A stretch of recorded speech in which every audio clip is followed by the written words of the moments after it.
नमस्कार। ब्रेक के बाद आपका बहुत स्वागत है। आपको सीधे शाहजहांपुर लिए चलते हैं। डॉक्टर मोहन यादव का क्या कुछ कहना है, सुनिए। मंच पर मौजूद हैं, थोड़ी ही देर में संबोधन भी शुरू होगा। बीजेपी प्रत्याशी के लिए वोटों की अपील करने के लिए पहुंचे हैं मुख्यमंत्री मोहन यादव।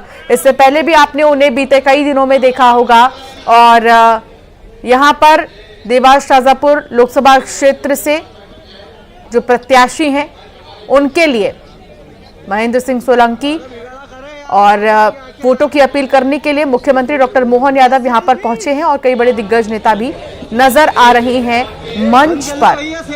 उनके समर्थन के लिए, उनके लिए वोटों की अपील करने के लिए मुख्यमंत्री यहां पर पहुंचे हैं। मुख्यमंत्री सभा को संबोधित भी थोड़ी ही देर में करेंगे, वो तस्वीर भी हम आपको दिखाएंगे। लेकिन चुनाव से पहले, दूसरे फेज का जो चुनाव है उससे पहले ही लगातार हलचल काफी ज्यादा तेज है मध्य प्रदेश में और हर दिन 3 से 4 सभाएं मुख्यमंत्री डॉक्टर मोहन यादव करते हुए नजर आ रहे हैं।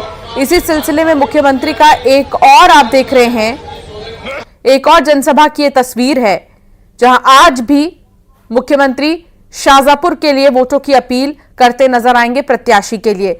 जो दूसरा चरण है वो 26 अप्रैल को होगा। 7 सीटों पर वोट डाले जाएंगे। इसमें टीकमगढ़, दमोह, खजुराहो, सतना, रीवा, होशंगाबाद और बैतूल शामिल है। इन सब के बीच जो तीसरा चरण है वो उसमें 7 मई को वोट डाले जाएंगे और 8 सीटों पर मुरैना, भिंड, ग्वालियर, गुना, सागर, भोपाल, राजगढ़ और विदिशा।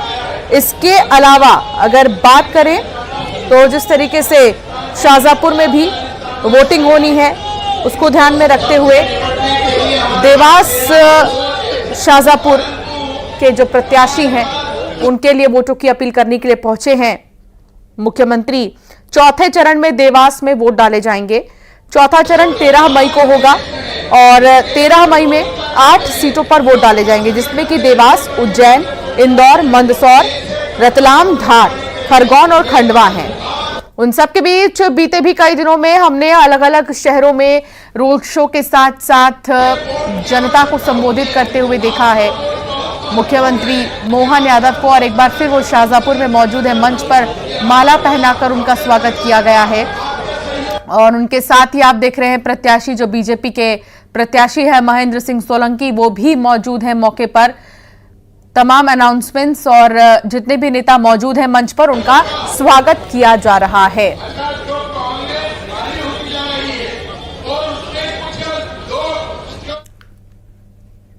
गुना लोकसभा क्षेत्र में कांग्रेस के नेता बीजेपी में शामिल हो गए हैं। चंदेरी पालिका अध्यक्ष दशरथ संतोष कोली बीजेपी में शामिल हुए हैं। 3 पार्षद भी बीजेपी में शामिल हुए हैं। केंद्रीय मंत्री ज्योतिरादित्य सिंधिया जी की मौजूदगी में बीजेपी में शामिल हुए हैं। तो कौन कौन बीजेपी में शामिल हुआ है ये समझ लीजिए। और देखिए ज्योतिरादित्य सिंधिया की मौजूदगी में लगातार कांग्रेस के जो नेता हैं, कार्यकर्ता हैं, पार्षद हैं, जिला पंचायत अध्यक्ष हैं, उनका मोह भंग हो रहा है और अब तक कई नेता कांग्रेस से बीजेपी में आ चुके हैं। इसी सिलसिले में एक बार फिर आप देख रहे हैं चंदेरी पालिका अध्यक्ष संतोष कोली को जो बीजेपी में शामिल हो चुके हैं। इसके अलावा 3 पार्षद भी बीजेपी में शामिल हो चुके हैं और ज्योतिरादित्य सिंधिया ने उनको पार्टी की सदस्यता दिलाई है।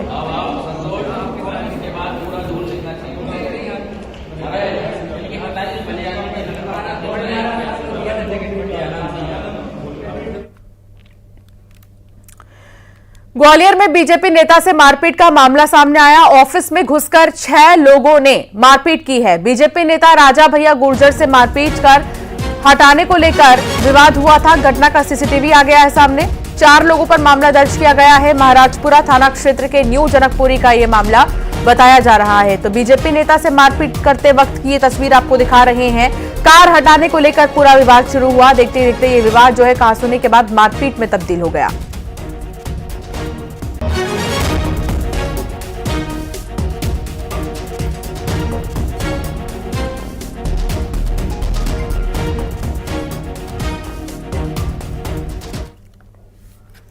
और अब बात अशोकनगर की। अशोकनगर में भीषण सड़क हादसा हो गया। कार और बाइक की जबरदस्त टक्कर हो गई। हादसे में 2 बाइक सवार लोगों की मौत हो गई है। चंदेरी थाना क्षेत्र में हादसा हुआ है। कार और बाइक के आमने सामने से टक्कर। ये तस्वीर आपको दिखा रहे हैं जो कि ब्लर है और विचलित कर देने वाली तस्वीर हादसे में 2 लोगों की मौत हो गई है।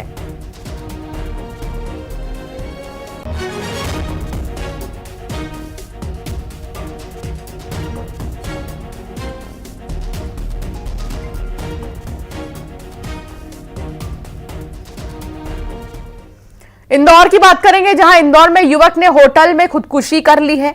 होटल के कमरे में फांसी लगाकर जान दे दी। फांसी लगाते समय प्रेमिका भी वहीं पर मौजूद थी, कमरे में मौजूद थी। शादी की बात को लेकर दोनों के बीच विवाद हुआ। प्रेमिका ने होटल स्टाफ को आत्महत्या की सूचना दी। दरअसल बताया यह जा रहा है कि प्रेमी और प्रेमिका दोनों ही पबजी से रिलेशनशिप में आए। उसके बाद उन्होंने पार्टी की। पार्टी से होटल लौटने के बाद जब शादी को लेकर बात छिड़ी तो दोनों में सामंजस्य नहीं बैठ पा रहा था, जिसके बाद प्रेमी ने गुस्से में आकर, परेशान होकर, या कह लीजिए आत्महत्या कर ली। थाना विजयनगर के अंतर्गत एक होटल गैलेक्सी है और उसमें आज बीती रात एक युवक और युवती के द्वारा कमरा किराए से लिया गया था और आज रात के दौरान उनमें कोई आपस में बातचीत हुई है, कुछ विवाद हुआ है। उसके बाद जब उस सेम कमरे में जब युवती वॉशरूम में थी तो बाद जो लड़का था, लड़के का नाम मुस्तफ़ा है और इसने वहाँ पंखे से लटक करके सुसाइड कर लिया है। अभी पुलिस ने मौके पर जो एफएसएल और बाकी घटनास्थल का निरीक्षण किया है, मर्ग कायम करके जो कारण है उनकी जाँच की। रायसेन की बात करेंगे, जहां खुलेआम रेत का अवैध खनन चल रहा है और अवैध खनन के जिम्मेदार जो हैं वो बेखबर हैं। नर्मदा नदी से रेत निकाली जा रही है भारी मात्रा में। 12 से ज्यादा ट्रैक्टर ट्रॉली की तस्वीर सामने आ चुकी है, कैमरे में कैद हुई है और न्यूज 18 से कलेक्टर ने कहा कि सख्त एक्शन होगा। संबंधित अधिकारियों को कार्रवाई के निर्देश दिए गए हैं, लेकिन सवाल ये कि यहां तक ये पहुंचे कैसे और लगातार जो रेत का खनन है वो किया जा रहा है, इस पर लगाम लगाने के लिए क्या कोई नहीं है यहां पर?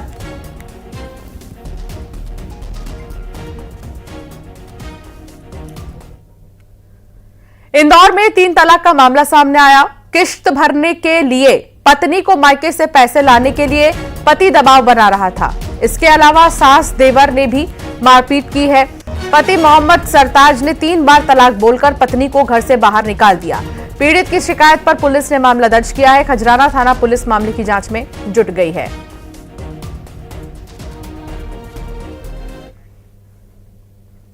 केंद्रीय मंत्री ज्योतिरादित्य सिंधिया ने घायल बीजेपी नेता अमरजीत छाबड़ा का वीडियो कॉल पर हालचाल जाना है।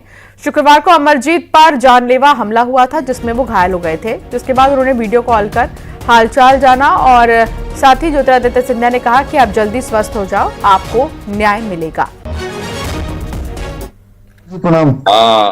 मैं बहुत चिंतित था आपके बारे में। आप बिल्कुल चिंता मत करो, मैंने डॉक्टर से भी पूरा रिपोर्ट ले ली है, वो पूरा सही कर लेंगे। ऑपरेशन करना पड़ेगा, आप बिल्कुल चिंता मत करना। और मैं बहुत दुखी हूं कि जो घटना हुई, और मैंने ये प्रण और संकल्प लिया था कि कोई भी व्यक्ति जो गलत काम आपके प्रति या किसी के प्रति करेगा, मैं कठोर से कठोर कदम उठाऊंगा। पुलिस ने 4 को अरेस्ट कर लिया है, जेल के सलाखों के पीछे हैं और न्याय हम पूरा करवाएंगे। आप बिल्कुल स्वस्थ हो जाएं और बिल्कुल चिंता मत करें, मैं आपके साथ हूं। यहां रुकेंगे, बाद आपका स्वागत है। आपको सीधे लोरमी लिए चलते हैं, जहां बीजेपी के राष्ट्रीय अध्यक्ष जेपी नड्डा क्या कह रहे, सुनिए। युवा साथी और मीडिया के मेरे साथी, प्रिंट मीडिया और इलेक्ट्रॉनिक मीडिया के मेरे साथी, आज मुझे मां कौशल्या की इस पुण्य भूमि पर आने का सौभाग्य मिला है और जिस गर्मजोशी के साथ, जिस उत्साह के साथ, जिस उमंग के साथ और जिस बड़ी संख्या में मौसम के खराब होने के बावजूद भी आप सब लोग यहां उपस्थित हुए हैं, आपका उत्साह, आपका उमंग, आपके मन में जो चाहत है वह मैं स्पष्ट देख सकता हूं कि आपने तोखम साहू जी को लोकसभा में भेजने का निर्णय बना लिया है। इसके लिए मैं आपको विशेष करके धन्यवाद देता हूं। मैं जब यहां राजनीतिक दृष्टि से आप सबके बीच में चर्चा करने के लिए आया हूं, तो आपको सबसे पहले मैं धन्यवाद भी देना चाहता हूं और दोनों हाथ जोड़ करके आपको धन्यवाद देना चाहता हूं कि आपने पिछले 3 महीने पहले जब मैं यहां आया था और विधानसभा के चुनाव के प्रचार में हम सब लोग यहां उपस्थित हुए थे, तो आपने प्रधानमंत्री मोदी जी की निवेदन को सुना, समझा, हम सबके निवेदन को आपने समझा और आपने बघेल की कुशासित सरकार को उखाड़ फेंका और भारतीय जनता पार्टी की सरकार बनाई। इसके लिए आपका विशेष करके धन्यवाद, क्योंकि आज हम सुशासन के काल में चल रहे हैं। आपने प्रधानमंत्री मोदी जी की बात सुनी, उस पर विश्वास किया, उसको आगे बढ़ाने का प्रयास किया। इसके लिए विशेष करके आपका मैं धन्यवाद देना चाहता हूं। मित्रों, मैं यहां यह भी आपको बताना चाहता हूं कि आपके चुनाव में जो आपका वोट का महत्व है वो बहुत महत्वपूर्ण है। वो बहुत बड़े बड़े काम कराता है और बड़े बड़े फैसले लेने की ताकत रखता है। और ये हमारे पास नहीं है, ये ताकत आपके पास है। आपने 2014 में मोदी जी को चुनाव जिताया, प्रधानमंत्री बनाया। जो देश, भारत देश पिछड़ रहा था, वो 5 साल के अंदर अग्रगणी राज्यों में आकर के खड़ा हो गया। आपने 2019 में अपने ही मत का प्रयोग करते हुए, इस उंगली का प्रयोग करते हुए आपने दोबारा प्रधानमंत्री मोदी जी को प्रधानमंत्री बनाया। आपने चुनाव जिताया। आपके चुनाव जिताने के माध्यम से एक मजबूत, एक स्थिर, एक ताकतवर और जनता के हित में करने वाले काम की सरकार मोदी जी के नेतृत्व में बनी। और फर्क क्या पड़ा? फर्क यह पड़ा कि आप और हम 1951-52 से 4-4 पीढ़ियां बीजेपी और जनसंघ की खप गई। हम नारे लगाते रहे, एक देश में 2 निशान, 2 विधान, 2 प्रधान नहीं चलेंगे। जम्मू कश्मीर में 2 झंडे थे, एक झंडा भारत का और एक झंडा जम्मू कश्मीर का। जम्मू कश्मीर में 2 विधान थे, एक विधान भारत का और एक विधान जब उनकी विधानसभा पारित करे तब जाकर के वो कानून बनता था। और उसी तरीके से उनको एक अधिकार दिया गया था धारा 370 के तहत। हम धारा 370 के खिलाफ लड़ते रहे, लेकिन जब आपने मोदी जी के नेतृत्व में आपकी उंगली ने कमल का बटन दबाया और स्थिर सरकार, मजबूत सरकार दी, तो 6 अगस्त 2019 को प्रधानमंत्री की इच्छा शक्ति ने धारा 370 को धाराशाही कर दिया। ये रास्ता भी हमने देखा।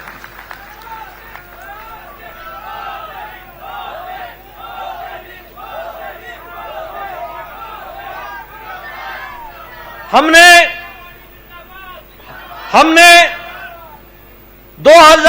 1997-98 में पालमपुर में हमने फैसला लिया था कि हम राम मंदिर बनाने का रास्ता प्रशस्त करेंगे। 1997-98 में आप सभी लोग नारा लगाते थे, एक बार नहीं अनेकों बार आप गए अयोध्या। कभी आपने शिला पूजन किया, कभी आपने अन्य कार्यक्रमों में भाग लिया, कभी आपने कार सेवा में भाग लिया।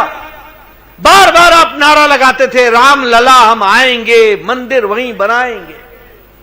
और हमारे विरोधी, विशेषकर कांग्रेस पार्टी उपहास उड़ाती थी, मजाक उड़ाती थी। राम लला तुम आओगे, तिथि कब बताओगे? हमने उनको तिथि भी बताई। आपके उंगली की ताकत ने फिर से मोदी जी को सरकार में लाया और मोदी जी के नेतृत्व में राम मंदिर का रास्ता प्रशस्त हुआ और 22 जनवरी को भव्य राम मंदिर का प्राण प्रतिष्ठा हुई।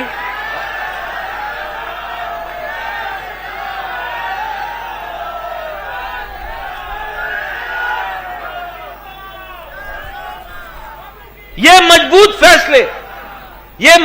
फैसले लिए गए। लोरमी से जेपी नड्डा की हुंकार और लगातार ताबड़तोड़ कांग्रेस पर हमला करते हुए नजर आ रहे। एक छोटे से ब्रेक के लिए यहां पर रुकेंगे, फौरन हाजिर होंगे।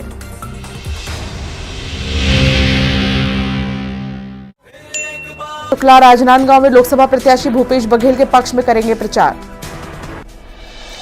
आज अलीगढ़ में चुनाव प्रचार करेंगे पीएम मोदी। नुमाइश ग्राउंड में रैली को करेंगे संबोधित। कर्नाटक में कांग्रेस पार्षद की बेटी की हत्या मामले में पीड़ित परिवार से मिले जेपी नड्डा, सीबीआई जांच की मांग की। दूसरे चरण के लिए ताबड़तोड़ चुनाव प्रचार जारी। आज फतेहपुर सीकरी में सीएम योगी की रैली।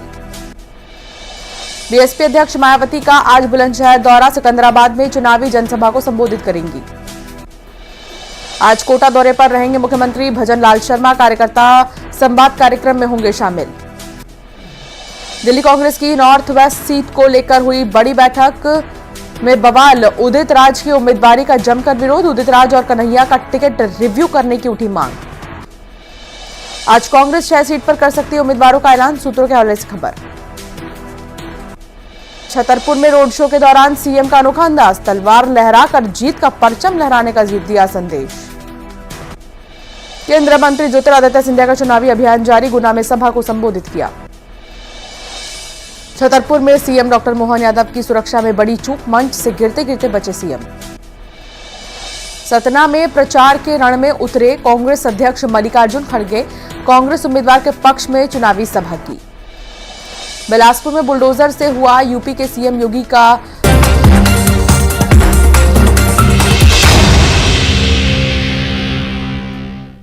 न्यूज 18 मध्य प्रदेश छत्तीसगढ़ के दर्शकों के लिए शानदार मौका है। देश प्रदेश दुनिया की हर खबर देखने के साथ ही आप शानदार इनाम जीत सकते हैं। इसके लिए आपको पहचान कौन कॉन्टेस्ट के आसान से सवालों के देने हैं जवाब और जीतिए शानदार इनाम। सुबह 7 से 9, दोपहर 12 से 2 और शाम 7 से 9 बजे का वक्त आप दर्शकों के लिए होगा बेहद खास, जब न्यूज 18 मध्य प्रदेश छत्तीसगढ़ पर खबर भी मिलेगी और इनाम भी एक साथ। न्यूज 18 पहचान कौन कॉन्टेस्ट में हिस्सा लीजिए और इन समयों पर दिखाई जा रही खबरों के बीच पूछे गए आसान से सवालों का जवाब दीजिए। सही जवाब जिताएगा शानदार इनाम। रजिस्टर करने के लिए QR कोड स्कैन करें या इस नंबर पर मिस कॉल दें। खबर देखिए, इनाम जीतिए, सिर्फ न्यूज 18 मध्य प्रदेश छत्तीसगढ़ पर।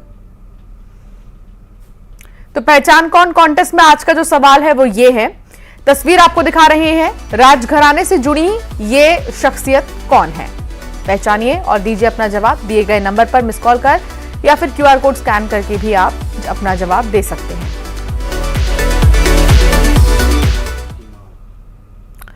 फिलहाल बुलेटिन में इतना ही। आप देखते रहिए न्यूज 18।